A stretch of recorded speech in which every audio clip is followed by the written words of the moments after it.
Abilene, Kansas. What is up? Thank you so much for coming out tonight. Thank you for having me. Can you guys hear me in the back? Okay, I'm so happy to be here. My name is Zach Favorite, just like your favorite color. And I've got a question for you guys. Why do parents give their kids names that they can't live up to? All right, I mean, how many pregnant teens have you met by the name of Chastity?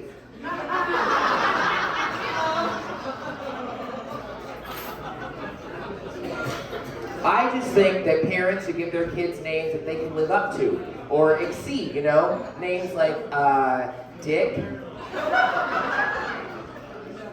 Karen, you know, names like those. I know a man without any legs. His name is Walker.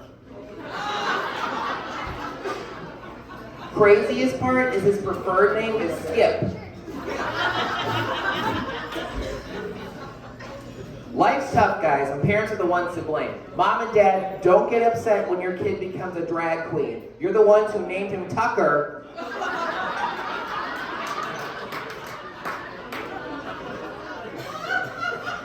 Some people are just now getting it, so we're gonna have to pause. Oh, I still get compliments on my last name on a regular basis, and maybe it's because nobody can find anything else to compliment me on. Maybe. Some people are so bad at giving compliments, and some people are really good at giving backhanded compliments. Any remark that starts off with, "I never would have guessed," is just an insult in sheep's clothing. I never would have guessed that you were on a diet. I never would have guessed that you've been to rehab. I used to tell people I was homeschooled and no one would ever respond with, "I never would have guessed." And I'd say, "Yeah, I was homeschooled for 2 years." And they'd say, "Wow, only 2 years, I never would have guessed." Anybody here homeschool history? Okay, hey. What kind of crowd do we have going on tonight? Are you guys regulars at Ike's Place? Okay. Anybody, is this their first time at Ike's? Hey, okay. Please be kind to the staff. Serving food and drinks is not an easy task. If you've never worked in food service, don't.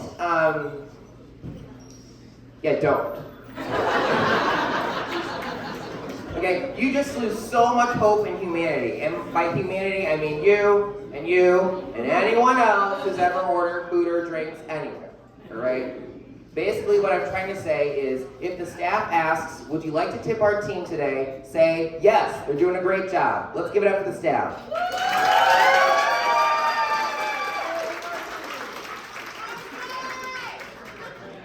A while back, I got asked, "Would you like to tip our team today?" at a garage sale. And I was like, "Sure, here's a tip. Don't put together 12 forks and a spatula and call it assorted cutlery." That's not assorted. And it doesn't matter what kind of deal you have, nobody wants to buy your hand-me-down underwear or your pre-loved lipstick. Garage sales, they're not all that bad though. We got any garage sailors here tonight? Okay. Don't be shy. I'm trying to figure out why in 2023, when with the click of a button, we can order exactly what we want and it'll show right up at our front doorstep. But we're like, nah. You know what I'd rather do? Mosey on down to a stranger's cave, turn my back to the exit, and hope I can make it out before the guy closes the door. But you make some pretty good finds. What's the best thing somebody has gotten at a garage sale? Don't be shy. Okay. Somebody did tell me they found gold at a garage sale, like in a dresser. We're gonna go with that one. Anybody else? You back there. 65-inch Vizio Smart TV for $100. Hey! That's the thing. Going once, going twice. What'd you say? Hey! Okay, I think that's better. Okay, going once, going twice. Sold the Yetis for what? A quarter? $1? Something like that. Quarter. Okay. You make some pretty good finds at these garage sales. A while back, I got this movie at garage sale. It was on VHS. Sorry, I haven't said that in such a long time. Sorry. Okay, so I got this movie. It was on VHS. It was one of those period films where you feel like you're right there, you know? What was that movie called? Pocahontas. Okay. Let me fill you in, okay? It is the story of this 17th century Native American mezzo-soprano. And she falls head over heels for this guy, but her dad doesn't really like him. But at the end of the movie, her dad realizes that he and this guy have at least two things in common. They both love Pocahontas, and they both love to sing. I watched this movie with a friend of mine, and she was like, you know, this movie isn't very historically accurate. And I was like, oh no, what gave it away? Her grandma being a tree? Or was it that her best friend was a raccoon and she never got rabies? Also, nobody's hair looks that great every day. Ladies, am I right? Especially this chick, she's like running around like Evil Knievel, like canoeing on a waterfall. She's like, I can do anything. Homegirl was tripping on a little more than the colors of the wind. If you know what I'm talking about. People are like, oh, Pocahontas, she's so fearless. She's got so much grit. I'm like, that's not grit, that's acid. There's a difference. I've been trying to figure out the biggest determiner of human grit, you know, who's tough as nails. From what I can tell, it's not how big your biceps are or how many face tattoos you have. It's how you respond to a little road sign called No Turn on Red. Some of you drivers are turning Kansas into Gotham City. You guys will pull up to this sign, you're like,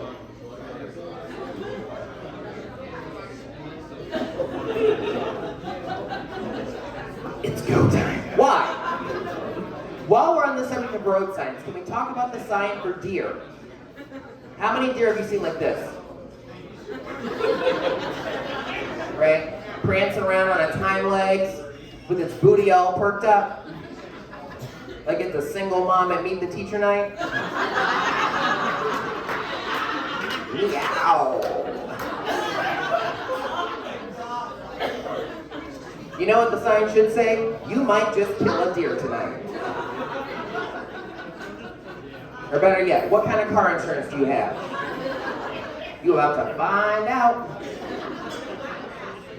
Kansas Highway Patrol warns drivers not to remove a deer from the road unless you're sure it's dead. So what I'm getting is that there are people who are tempted to remove a dead deer from the road. Just like on a Saturday, they're like, you know what, I never really did care about these clothes. Or this car upholstery. Or my immune system. And let's not forget about the people who I guess are tempted to remove from the road a deer that is still alive.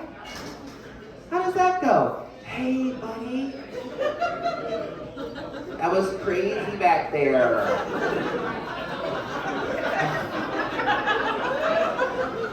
Yeah, no, don't pay any attention to those birds circling above you. They're just checking on you. Could I get you to do something? Would you be a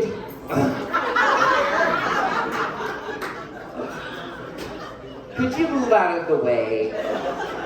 Yeah, no, people are trying to drive here. I don't know if these people are just hungry, where they're like, wow, you are one fine piece of meat. I could probably have you for dinner tonight. I mean, I could probably have you over for dinner tonight. Oh, you already ate? No, that's fine. That's great, actually. I don't have any extra chairs, but why don't I seat you right in the middle of the table? I know it got quiet. I'm not hitting too close to home, am I? We don't have this problem in Abilene. Just, classic things like DUIs. Good. No, it's good to be back in Abilene. I haven't been here in quite some time. Let's see. Let's just say last time I was in Abilene, I was still a virgin. Still am.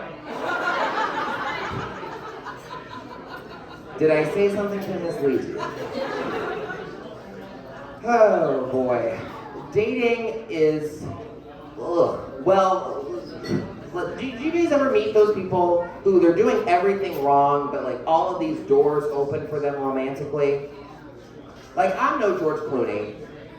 I'm no George Bush, okay? Like, I'm no George Costanza. Okay, I got flaws. I got enough oil on my face to make a Little Caesars pizza jealous. So. But I'll give you an example of people that are just doing everything wrong, but all these doors open for them romantically. I met this woman, and we were talking about what kind of work we do, and she said, I work at the elephant exhibit at the zoo. I said, wow, crazy. She was like, yeah, I spend like several hours a day shoveling manure. And I was like, wow. Crazy. She was like, yeah, the stench gets pretty bad. I'm able to shower every day, but I only have time to wash my hair like once a week. I was like, wow. Crazy. She was like, well, I wouldn't trade it for the world though, because I was at work when I met my fiance. I was like, skirt, fiance. Just to recap, this glorified pooper scooper who bites her nails and only has time to wash her hair once a week, if that. This girl has a fiance. Meanwhile, I can't even get a girl to go to a movie with me. But dating is tough, and it's because some of you ladies are real mysterious and not in a hot way. Last time I asked that a woman, I went like this. Hi, I was calling to see if I could take you out on a date. Her response, I'm not attracted to you. I was like, so yes or no? I was like, girl, who do you think you is? The Riddler? Okay? The Sphinx? So yeah, I guess I've been going to the movies alone, which is not that bad. Because I always end up going to the movies with some Sherlock Holmes wannabe. Anybody know what I'm talking about? It doesn't matter what kind of movie it is, there is a case that this person has to solve out loud. Some of you are here tonight. You know who you are. Staring at the screen like, ooh, he's got a secret. Probably from his childhood. He's got it written all over his face. He thinks he's so subtle. Like a garlic sandwich. Here we go. I'm like, would you put a sock in it and let me enjoy the rest of March of the Penguins? And then there's the people with overactive bladders, which some of you are here today as well. 10 minutes into these films, you guys are like, I'll be right back. And then when you get back, you ask the inevitable question. So what did I miss? And without turning from the movie on which I spent $12 to see, I fill them in. I'm like, so it turns out there is a treasure map on the back of the Declaration of Independence. Totally checks out. So there's this mission, and it's seemingly impossible, but that's what they said in the first 5 films, so I don't know what to tell you. So there's these snakes, and they're on a plane. You know, you really shouldn't have gone to the bathroom. Probably what I hate most about movie theaters is the popcorn. Anybody? I hate popcorn. I hate its guts. One time I was at the movies and this guy behind me just threw up into his popcorn bowl. Yes. I didn't really know what else to say, so I just said, popcorn, am I right? Like, You know what I was talking about. This is disgusting. This man leaves the theater, then has the audacity to return to his original seat 10 minutes later. And what do I hear behind me? So what did I miss? I was like, absolutely not Splash Mountain, all right? We are not doing that today. I just took off. That was 10 years ago, and I still haven't finished that film. Over 10 years ago. I'll never know what happens at the end of the movie. I'll never know what the protagonist did once the war was over. What was the name of that film? Has anybody seen Lincoln? Has anyone seen the end of Lincoln? Did he run for a third term? I just hope his presidency went out with a bang, you know? No, I'm dead serious. I don't know, all I was told is that the end is mind-blowing. I can see some of you shaking your heads. I figured it was worth a shot. Next time I will place a trigger warning. Shoot. Just answer me this, Abilene, Kansas. If I skip to the sequel, will I be able to piece together how he became a vampire hunter? My name is Zach Favorite. Thank you so much, Abilene. Let's hear it for Zach's favorite. Before we continue with this evening's festivities, we do have a warning. There are some cars parked outside blocking the hotel, and if that Asian gentleman has your license plate, you can damn sure bet that the Abilene police will have it here shortly. So you might want to go out and check. If you're blocking that, move your vehicle, or it'll be moved for you. So, that being said, we're going to bring up our next comedian. He corrected the name, but I will introduce him as he wants to be introduced. This is Randy Travis Young.